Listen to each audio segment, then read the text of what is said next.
आप देख रहे हैं न्यूज नाउ 24/7 ताज़ा खबरों के लिए हमारे साथ बने रहें। प्रधानमंत्री नरेंद्र मोदी ने केंद्रीय बजट 2026-27 को 2047 तक विकसित भारत के लक्ष्य की ओर एक मजबूत नींव और ऐतिहासिक दस्तावेज बताया है। उन्होंने इस बजट को युवा शक्ति बजट करार देते हुए कहा कि यह 140 करोड़ भारतीयों की आकांक्षाओं को दर्शाता है। नमस्कार दोस्तों, आज संसद में वित्त मंत्री निर्मला सीतारमण जी ने अपना लगातार 9वां बजट पेश किया। इस बजट के तुरंत बाद प्रधानमंत्री नरेंद्र मोदी ने देश को संबोधित करते हुए इसे विकसित भारत की नींव बताया है। पीएम मोदी ने कहा कि ये बजट केवल एक आर्थिक दस्तावेज नहीं, बल्कि 140 करोड़ भारतीयों के सपनों की उड़ान है। आइए जानते हैं पीएम मोदी ने बजट 2026 की कौन सी 5 बड़ी बातें बताईं। प्रधानमंत्री ने कहा कि 21वीं सदी के इस कालखंड में भारत रिफॉर्म एक्सप्रेस पर सवार है। उन्होंने बजट 2026-27 को ऐतिहासिक बताते हुए कहा कि ये 2047 तक भारत को एक विकसित राष्ट्र बनाने का स्पष्ट रोड मैप पेश करता है। उनके अनुसार यह आत्मनिर्भर भारत के मिशन को नई ऊर्जा देगा। पीएम मोदी ने इस बजट को युवा शक्ति बजट का नाम दिया। उन्होंने खास तौर पर जिक्र किया कि देश के हर जिले में गर्ल्स हॉस्टल बनाए जाएंगे। युवाओं के लिए नए स्टार्टअप और रोजगार के अवसर पैदा करने के लिए एमएसएमईएस को बड़ी राहत दी गई है। उन्होंने इसे नारी शक्ति के सशक्तिकरण का बजट भी बताया। प्रधानमंत्री ने बजट में 12.2 लाख करोड़ रुपए के रिकॉर्ड इंफ्रास्ट्रक्चर खर्च की सराहना की। उन्होंने 7 नए हाई स्पीड रेल कॉरिडोर और 20 नए नेशनल वाटरवेज के विकास को भारत की तरक्की का हाईवे बताया। टैक्स के मोर्चे पर पीएम मोदी ने कहा कि नया इनकम टैक्स एक्ट 2025, जो अप्रैल 2026 से लागू होगा, टैक्स प्रणाली को सरल बनाएगा और आम नागरिकों को पेशेवर मदद के बिना टैक्स फाइल करने में मदद करेगा। कैंसर की 17 दवाओं पर कस्टम ड्यूटी खत्म करना गरीबों और मिडिल क्लास के लिए बड़ी राहत है। अंत में पीएम मोदी ने विश्वास जताया कि भारत जल्द ही दुनिया की तीसरी सबसे बड़ी अर्थव्यवस्था बनेगा। नमस्कार। आज का बजट ऐतिहासिक है। इसमें देश की नारी शक्ति का सशक्त प्रतिबिंब झलकता है। महिला वित्त मंत्री के रूप में निर्मला जी ने लगातार 9वीं बार देश का बजट प्रस्तुत करके नया रिकॉर्ड बनाया है। ये बजट अपार अवसरों का राजमार्ग है। ये बजट वर्तमान के सपनों को साकार करता है और भारत के उज्जवल भविष्य की नींव को सशक्त करता है। ये बजट 2047 के विकसित भारत की हमारी ऊंची उड़ान का मजबूत आधार है। साथियों, आज भारत जिस रिफॉर्म एक्सप्रेस पर सवार है, इस बजट से उसे नई ऊर्जा, नई गति मिलेगी। जो पाथ ब्रेकिंग रिफॉर्म्स किए गए हैं, वो एस्पिरेशन से भरे हुए भारत के साहसिक, टैलेंटेड युवाओं को उड़ने के लिए खुला आसमान देते हैं। ये बजट ट्रस्ट बेस्ड गवर्नेंस और ह्यूमन सेंट्रिक अर्थरचना के विजन को साकार करता है। एक ऐसा यूनिक बजट है जिसमें फिस्कल डेफिसिट कम करने, इन्फ्लेशन कंट्रोल करने पर फोकस है और इसके साथ ही बजट में हाई कैपेक्स और हाई ग्रोथ का भी समन्वय है। साथियों, ये बजट भारत की वैश्विक भूमिका को नए सिरे से सशक्त करता है। भारत के 140 करोड़ नागरिक फास्टेस्ट ग्रोइंग इकोनॉमी बनकर ही संतुष्ट नहीं है। हम जल्द से जल्द दुनिया की तीसरी सबसे बड़ी अर्थव्यवस्था बनना चाहते हैं। ये करोड़ों देशवासियों का संकल्प है। दुनिया के एक ट्रस्टेड डेमोक्रेटिक पार्टनर और ट्रस्टेड क्वालिटी सप्लायर के रूप में भारत की भूमिका लगातार बढ़ रही है। हाल में जो बड़ी बड़ी ट्रेड डील्स भारत ने की है, मदर ऑफ ऑल डील्स, उसका मैक्सिमम बेनिफिट भारत के युवाओं को मिले, भारत के लघु और मध्यम उद्योग वालों को मिले, इस दिशा में बजट में बड़े बड़े कदम उठाए गए हैं। साथियों, इस बजट में मेक इन इंडिया और आत्मनिर्भर भारत अभियान को नई रफ्तार के लिए महत्वाकांक्षी रोड मैप प्रस्तुत किया गया है।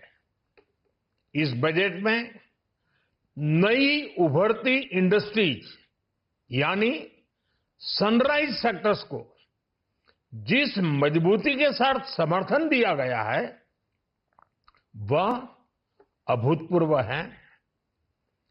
Biopharma Shakti mission, semiconductor mission 2.0, electronic component manufacturing scheme, rare earth corridor का निर्माण, क्रिटिकल मिनरल्स पर बल, टेक्सटाइल सेक्टर में नई स्कीम, हाईटेक टूल मैन्युफैक्चरिंग को बढ़ावा, चैंपियन एमएसएमई तैयार करना, ये फ्यूचरिस्टिक है, देश की वर्तमान और भविष्य की आवश्यकताओं का ध्यान रखती है।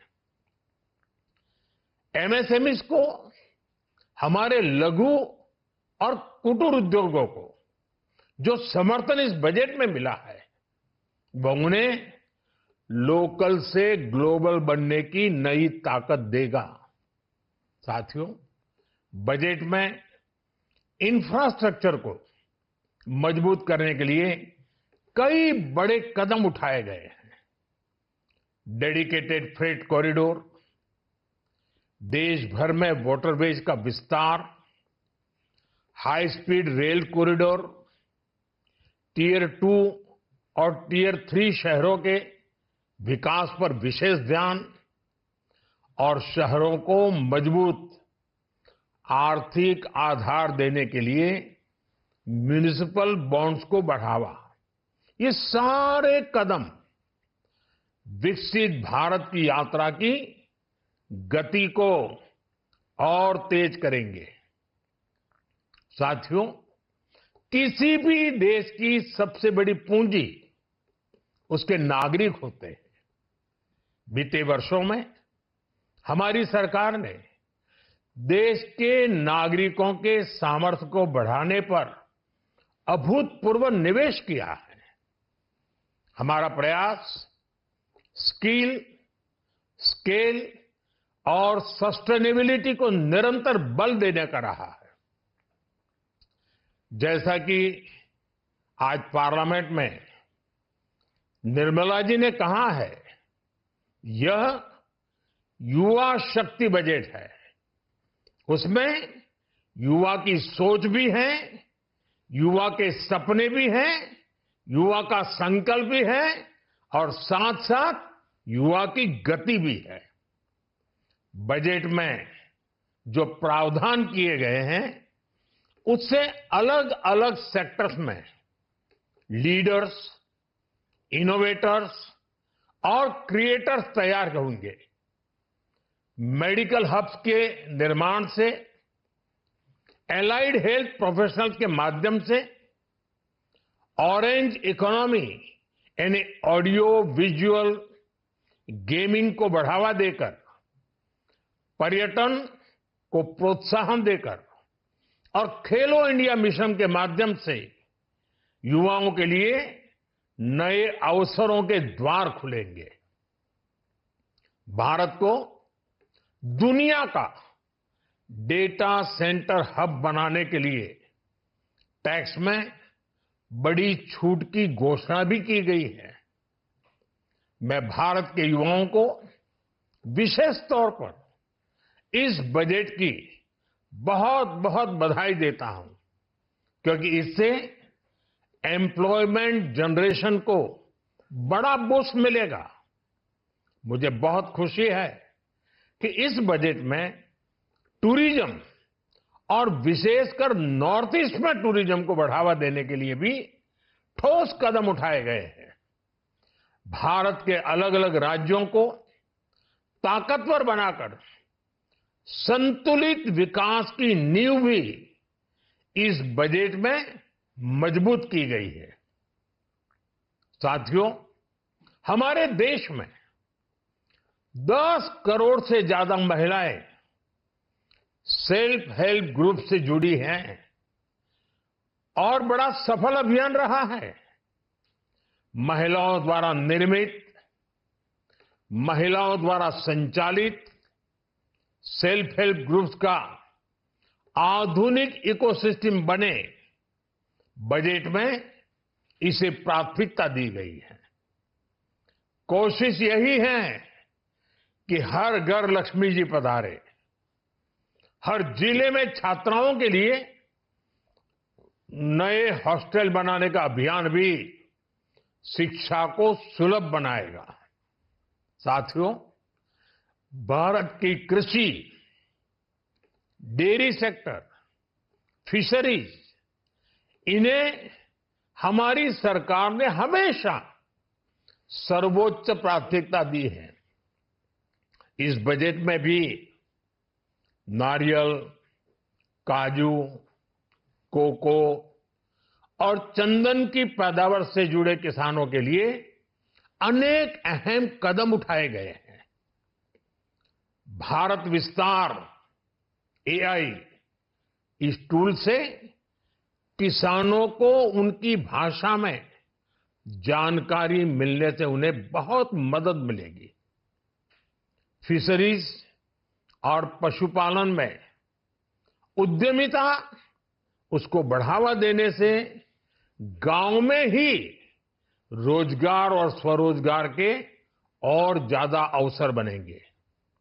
साथियों, ये बजट एम्बिशियस भी है और ये बजट देश की एस्पिरेशन को भी एड्रेस करता है। मैं एक बार फिर निर्मला जी और उनकी पूरी टीम को इस फ्यूचरिस्टिक बजट के लिए, संवेदनशील बजट के लिए, गांव, गरीब, किसान का कल्याण करने वाले बजट के लिए बहुत बहुत बधाई देता हूं। बहुत बहुत धन्यवाद। आपको यह वीडियो पसंद आया हो तो इसे लाइक करें, हमारे चैनल को सब्सक्राइब करें।